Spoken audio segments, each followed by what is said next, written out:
नमस्कार, आप देख रहे हैं न्यूज़ वन इंडिया। मैं हूं आपके साथ पंकज यादव। करते हैं शुरुआत, जहां पर साल 2027 विधानसभा चुनाव से पहले एक तरफ बीजेपी के संगठन को मजबूत करने में बीजेपी जुटी है, तो वहीं अब समाजवादी पार्टी ने भी अब भीतर बड़ी सर्जरी करने की तैयारी शुरू कर दी है। जल्द ही नए सिरे से संगठन को तैयार किया जाएगा। इतना ही नहीं, सूत्रों की माने तो पार्टी ने बड़ी छटनी की भी तैयारी कर दी है, जहां पर सपा यहां पर निष्क्रिय पदाधिकारियों को बाहर का रास्ता दिखाएगी और समाजवादी पार्टी पीडीए के फॉर्मूले पर काम भी कर रही है।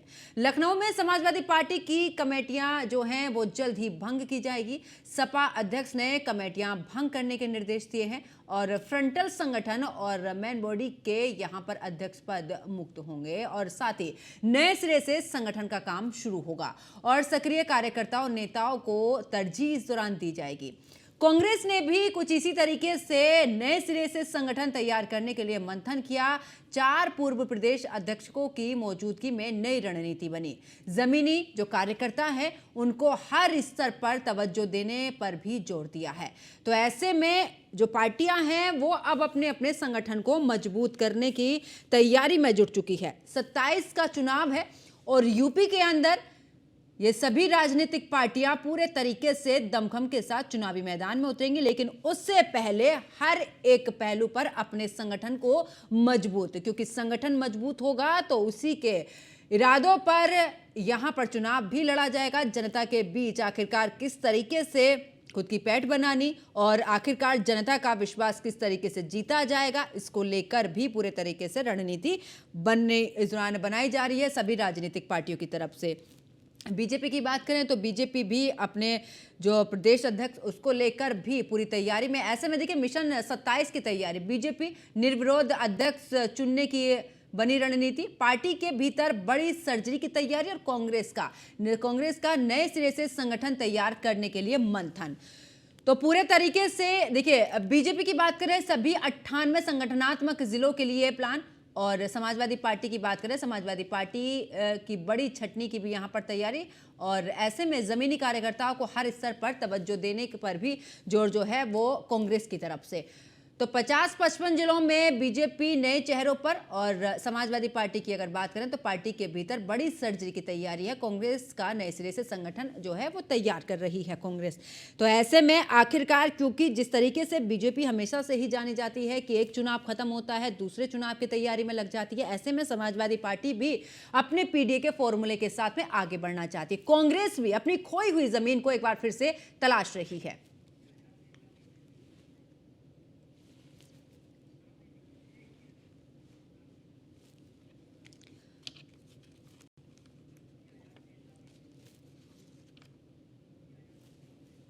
और हमारे साथ में बीजेपी नेता शम्सी आज़ाद हमारे साथ में जुड़ चुके हैं। शम्सी आज़ाद जी, क्योंकि देख रहे हैं चाहे कांग्रेस की बात करें, कांग्रेस भी अब नए सिरे से अपने संगठन को मजबूत, दूसरी तरफ समाजवादी पार्टी आखिरकार, क्योंकि बीजेपी को हमने देखा है कि एक चुनाव खत्म होता है दूसरे की तैयारी में, अब ऐसे में प्रदेश के चुनाव को लेकर यानी कि जो प्रदेश अध्यक्ष है उसके चुनाव को लेकर भी पूरे तरीके से निर्विरोध वो चुने जाएं और ऐसे में किसी भी तरीके से कोई नाराजगी संगठन में ना रहे। और यहाँ ये भी है कि हर एक किसी को पूरे तरीके से मौका कि जनता के बीच में जो सबसे ज्यादा काम करेगा, जिसकी सबसे ज्यादा पैठ होगी, उसी को सबसे ज्यादा तवज्जो। जी नमस्कार, धन्यवाद आपका। देखिए, समाजवादी पार्टी और कांग्रेस पार्टी इस वक्त उत्तर प्रदेश में अपनी जमीन तलाश रही है और खासतौर से अगर देखा जाए तो कांग्रेस के पास अब उत्तर प्रदेश में न खोने के लिए कुछ बचा है और न पाने के लिए कुछ बचा है। संगठन के नाम पर सिर्फ वो चाहती है कि थोड़ा सा कार्यकर्ताओं के भीड़ दिखाने को हो जाए, ताकि वो 27 के चुनाव में फिर किसी दल से किसी संगठन से अपना तालमेल करके उत्तर प्रदेश में अपनी जमीन फिर से तलाशें। लेकिन ये सब सारी प्रक्रिया उनकी बिल्कुल से समाप्त हो चुकी है।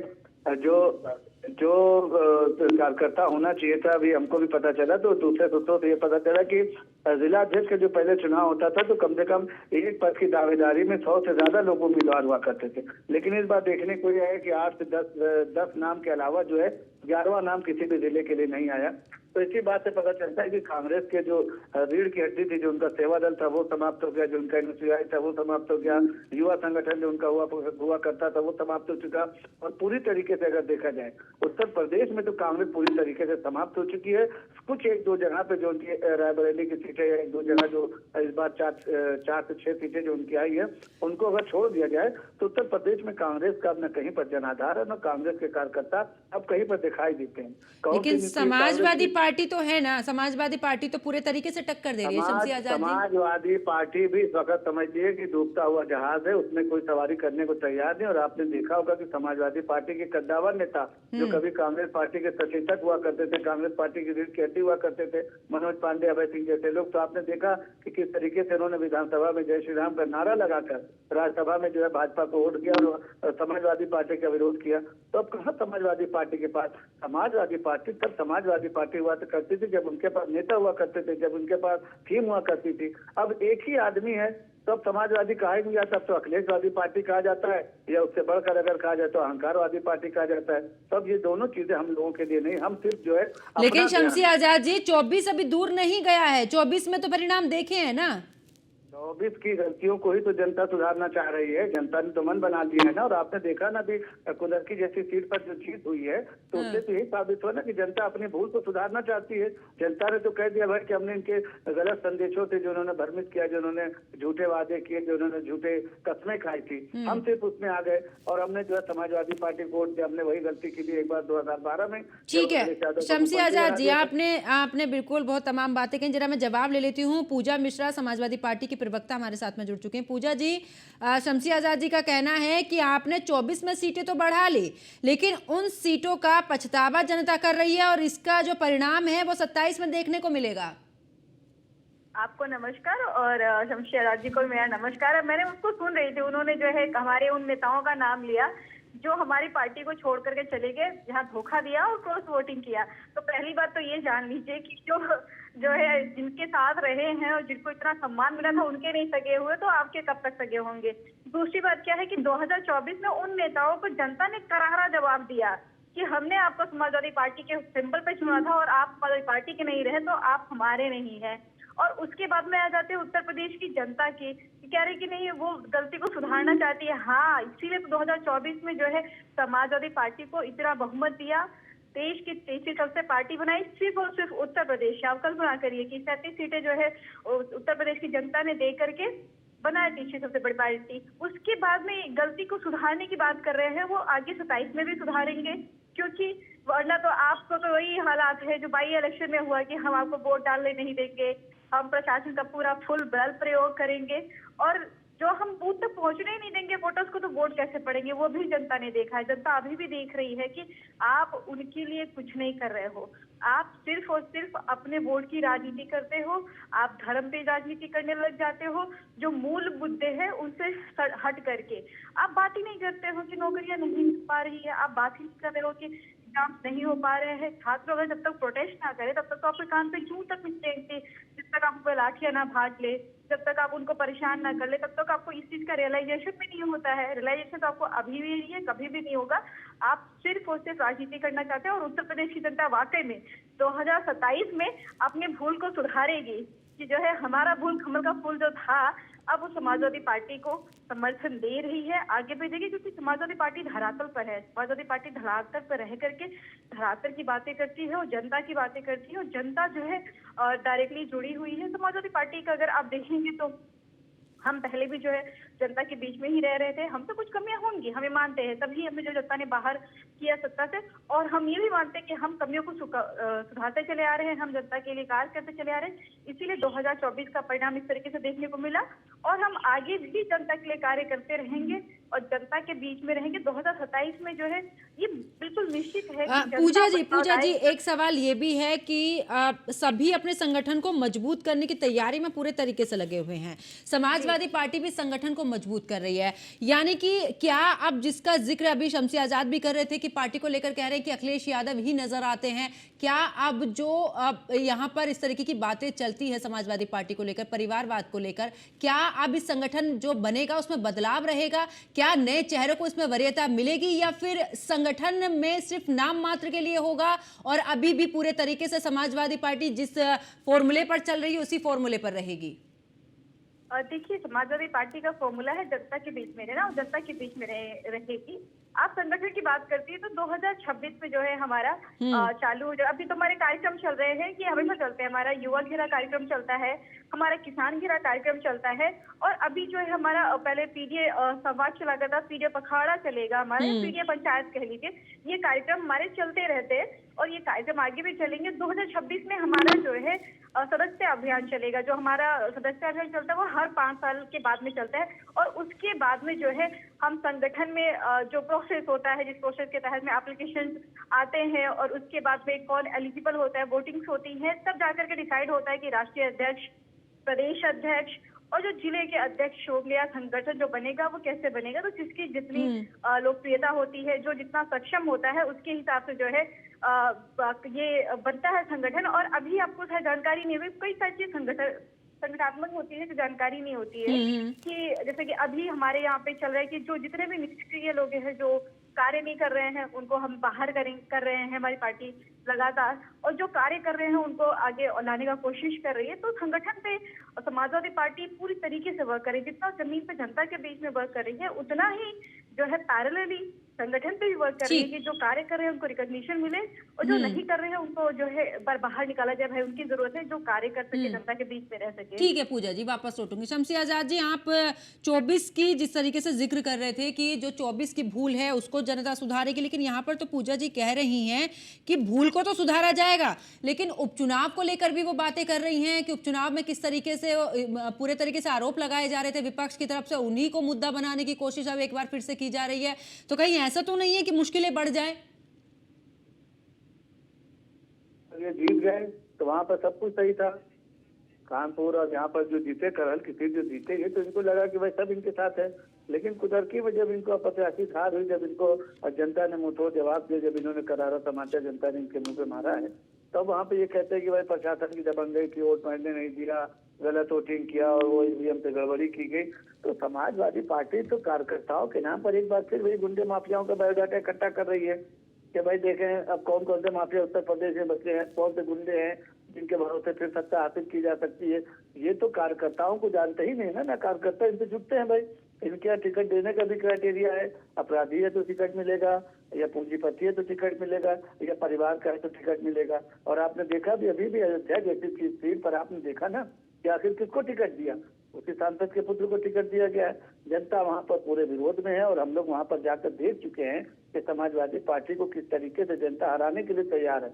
2 लाख से ज्यादा वोटों से अगर ना हारेगी तो आप कहिएगा समाजवादी पार्टी वहाँ पर। ये भूल है समाजवादी पार्टी की और अखिलेशवादी का अहंकार है कि वो सत्ता में हमेशा रहेंगे। सत्ता उनकी जा चुकी है, उनको ये एक्सेप्ट करना पड़ेगा और सत्ता हासिल करने के लिए जनता के साथ जुटना पड़ता है, जनता के मुद्दों को उठाना पड़ता है। एयर कंडीशन और फेसबुक और ट्विटर पर राजनीति जो है वो बहुत पुराने समय की बात है। अब न वो समाजवादी पार्टी बची है, न समाजवादी पार्टी में वो जोश बचा, न वो कार्यकर्ता बचे। जो आदमी अपने चाचा का सम्मान न कर पाए, जो आदमी अपने पिताजी का सम्मान कर पाए, वो बात करता है अम्बेडकर के सम्मान की। तो जनता इसी पर हंसती है। इस तरीके की बातें करके सिर्फ अखिलेश यादव अपनी सस्ती लोकप्रियता पाना चाहते हैं। वो सिर्फ चाहते हैं कि अब चैनल पर और सोशल मीडिया पे चमकते रहें। और आपने देखा भी होगा, कोई भी मीटिंग होगी अखिलेश यादव सबसे आगे रहेंगे। प्रेस कॉन्फ्रेंस आप बता दीजिए भाई, आप मीडिया में हैं और पूरे देश पर आपकी निगाहें रहती है। आप 2 ऐसी कोई प्रेस कॉन्फ्रेंस बता दीजिए जिसमें अखिलेश यादव के अलावा कोई दूसरा नेता बोला हो। टोटल सिर्फ और सिर्फ हाईजैक करने की बात। और इनको सबसे पहले तो अपने राजनीतिक धर्म का पालन करते हुए इनको इस्तीफा दे देना चाहिए राष्ट्रीय अध्यक्ष पद से। क्योंकि आप जब सांसद हो चुके हैं, आप जब वहाँ पर दिल्ली आप संभाल रहे, तो कम से कम आपको जो है दूसरे को किसी को जो है तो जिम्मेदारी देना चाहिए। जिस तरीके से आपको लग रहा है कि जनता आपको चाहे तो भाई जनता में से किसी को आप चुनिए और अपने पार्टी का अध्यक्ष बना दिए। लेकिन उनको पता है कि जैसे ही अध्यक्ष बनेंगे हमारा पावर खत्म हो जाएगा और फिर हम पार्टी में कुछ कर नहीं पाएंगे। तो ये भय सता रहा है उनको कि अपनी ही पार्टी में उनको डर है कि अगर हम राष्ट्रीय अध्यक्ष का पद किसी को दे देंगे तो पार्टी से हमको निष्कासित भी किया जा सकता है, निकाला तो हटाया भी जा सकता है। तो ये सारी ठीक है शमसी जी, ठीक है, मैं वापस पूजा जी जवाब दीजिए, छोटा सा कमेंट। आपने वो मुहावरा जो बना हुआ है ना, चैरिटी बिगिंस एट होम, ये जो ज्ञान समाजवादी पार्टी को दे रहे हैं कि राष्ट्रीय अध्यक्ष दे देना चाहिए, अपने घटक दलों को दे दें। वो ज्यादा बेहतर होगा। एग्जाम्पल सेट हो जाएगा, भाई हम ऐसे लोगों को टिकट नहीं देते, ऐसे लोगों को अपने संगठन में नहीं रखते, अपने साथ में नहीं रखते, जिनके यहाँ पे जो है परिवार का आदमी जो है रहेगा राष्ट्रीय अध्यक्ष और वही सांसद होगा, उसका बेटा का विधायक होगा, हम ऐसे टिकट देंगे। ये शुरुआत करें ना, ये शुरुआत करें ना कि बृजभूषण शरण के दोनों बेटों को दे, कहें कि बोले हटाओ, एक सांसद नहीं रहेगा, एक विधायक नहीं रहेगा। ये शुरुआत करे ना, राजनाथ सिंह जी को बोले करे भाई आपका बेटा कैसे जो है विधायक हो गया हुआ है, नहीं रहेगा। ये शुरुआत करे ना, ज्योतिरादित्य सिंधिया को बाहर का रास्ता दिखाएं। बोले नहीं टिकट उकट नहीं देंगे, मंत्रालय भी नहीं देंगे। अरे ये बात कर रहे हैं जिनके नेता महिलाओं का सम्मान करना नहीं जानते हैं। आप भी सुन रहे होंगे किस तरीके के वक्तव्य निकल करके आ रहे हैं, और उसके बाद में बड़ी अच्छी बात होती है कि महिलाओं का सम्मान नहीं कर पाएंगे, गलत शब्दों का प्रयोग करेंगे, नीच हरकत करेंगे, उसके बाद बोलेंगे नहीं मैं माफी मांगता हूँ। पहले अपना जो है गिरेबान झाँकिए, उसके बाद बात करिए। पूजा जी मैं वापस लौटूंगी, शमसी आजाद जी मैं आप दोनों के पास में वापस लौटूंगी। मेरे सहयोगी जुड़े हुए हैं लखनऊ से, एसके वाजपेयी अगर बात करें, क्योंकि चाहे समाजवादी पार्टी की बात करें, बीजेपी की बात करें या कांग्रेस की, पूरे तरीके से संगठन में बदलाव देखने को मिल रहा है। धीरे धीरे अब 27 की तरफ बढ़ रहे हैं, तो जैसे जैसे 27 की तरफ जा रहे वैसे वैसे संगठन में बदलाव, क्या लगता है इस बदलाव से कितना अंतर नजर आने वाला है? बिल्कुल निश्चित तौर पर, क्योंकि अगर हम देखें तो 2027 को लेकर समाजवादी पार्टी हो या भारतीय जनता पार्टी, दोनों की तरफ से अपनी अपनी तैयारियां की जा रही हैं। वजह है समाजवादी पार्टी ने अभी हाल के ही 2024 के लोकसभा में बेहतर परफॉर्म किया, हालांकि जब उपचुनाव आया तो वो परफॉर्मेंस बरकरार नहीं रह पाई, और सीधे तौर पर बड़े पैमाने पर वो सीटें जो कि समाजवादी पार्टी का गढ़ मानी जाती थी, चाहे वो कटहरी हो या कुंदरकी जैसी सीटें हो, कानपुर की सीसामऊ सीट हो, जिन सीटों पर या तो भारतीय जनता पार्टी ने 2 सीटें जीतनी और बाकी की जो 2 सीटें, जिसमें मैनपुरी की सीट भी जो खुद सपा अध्यक्ष अखिलेश यादव की सीट थी, उस पर भी जो जीत का अंतर था वो घटा है। तो ऐसे में समाजवादी पार्टी भी लगातार कोशिश कर रही है कि अपने संगठन के ढांचे को मजबूत किया जाए और 2027 के तौर पर तैयार किया जाए। दूसरी तरफ भारतीय जनता पार्टी में संगठनात्मक चुनाव की एक प्रक्रिया है जो लगातार चल रही है, जिसमें बूथ और मंडल के चुनाव संपन्न हो चुके हैं। जिला अध्यक्षों का चुनाव प्रक्रिया इस समय लगातार जारी है। तो ऐसे में बीजेपी भी कोशिश कर रही है कि वो वजह जिनसे 2024 में वो परफॉर्मेंस जो उम्मीद थी